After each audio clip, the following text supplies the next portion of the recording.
Welcome, everybody. We have not done a COVID update in weeks now. We've just sort of been waiting to see what happens with Omicron. How high do cases get?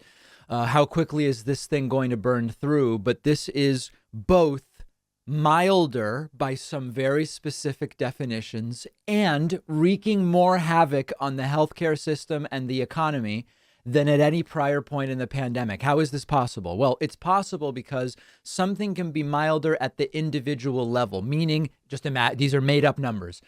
Imagine that before, if you were infected, remember, cases are ones we know about. Infections are infections, whether we count them or not.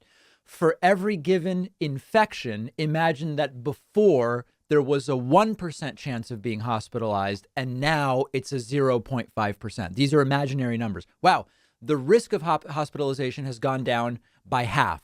But if it's 3 times as contagious or 4 times as contagious, while any individual is at lower risk of hospitalization, at the societal level, the total number of people hospitalized is going to go up.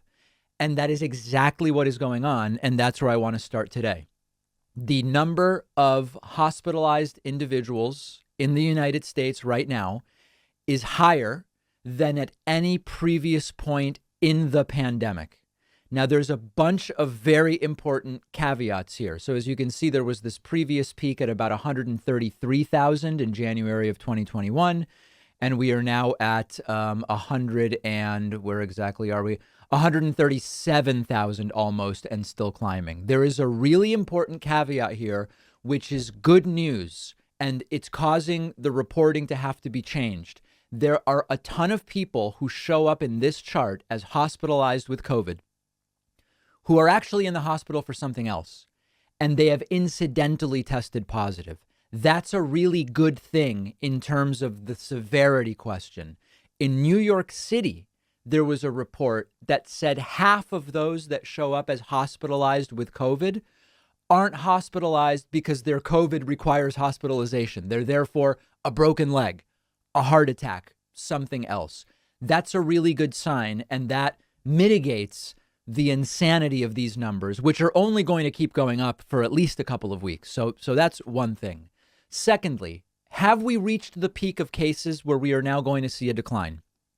Maybe, but if not, we're probably only 7 to 10 days away. So as you can see, if you're watching, we had this crazy day with nearly 900,000 official cases, which suggests close to 2 million infections probably. And we've seen some of those numbers decline since.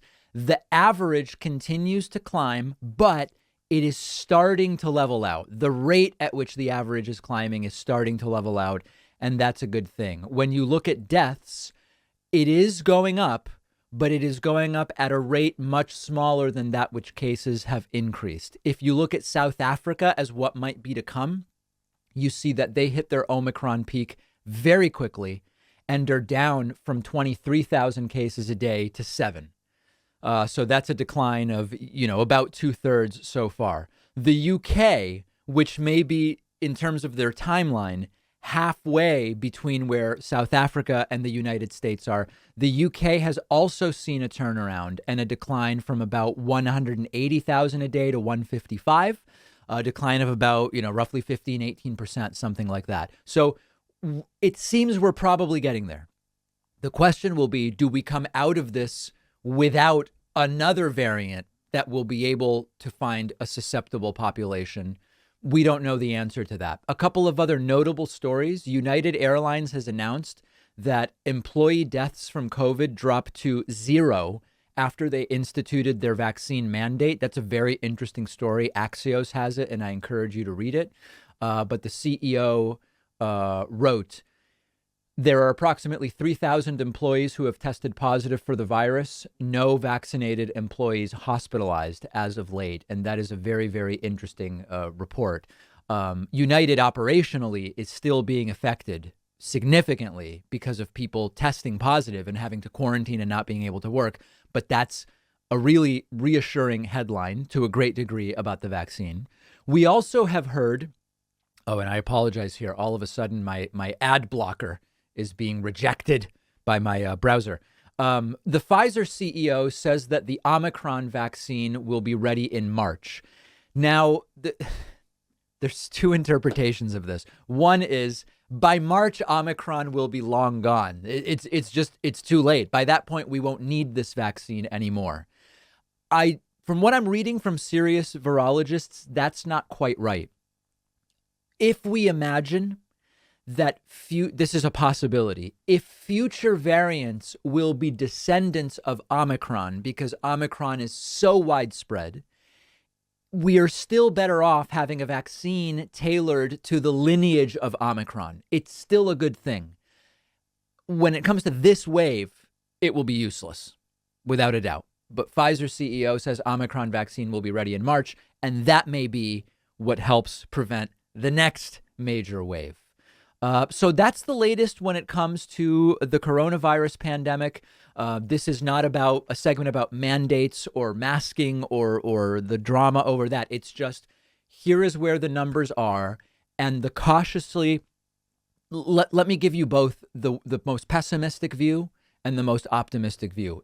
We're probably somewhere in the middle is where we will come out. The most pessimistic view here is there is no end to the variants. There will continue to be new variants that are different enough from the ones that people have been exposed to, that they will continue to find a large, vulnerable population, and we're going to keep having these massive, massive spikes, 15, 20% of the country at once infected, disruptions to people's jobs, disruptions to supply chain. This is never going to end. The counterpoint to this is this is extremely contagious, but on average, it is milder. On average, it is milder.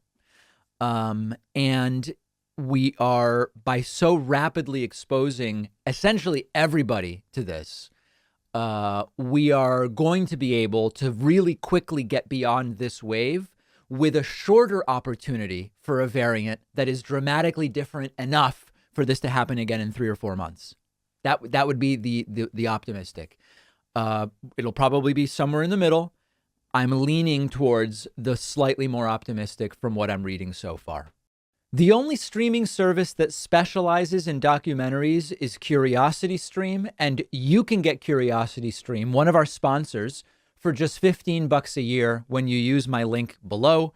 This will give you access to the world's best selection of documentary films. There's always so many that you can't get on Netflix, Hulu, or Amazon. I just finished watching a tremendous film, The CEO of Sinaloa, a region of Mexico. It's about El Chapo. Fascinating. CuriosityStream is a must-have if you love documentaries. They always have the best and newest titles. They're always adding new things to the library. And you can watch on all of your devices. They've got documentaries on every topic you can imagine. CuriosityStream is giving my audience 25% off a subscription, making it just $15 a month. Go to curiositystream.com/Pacman. The link is down below.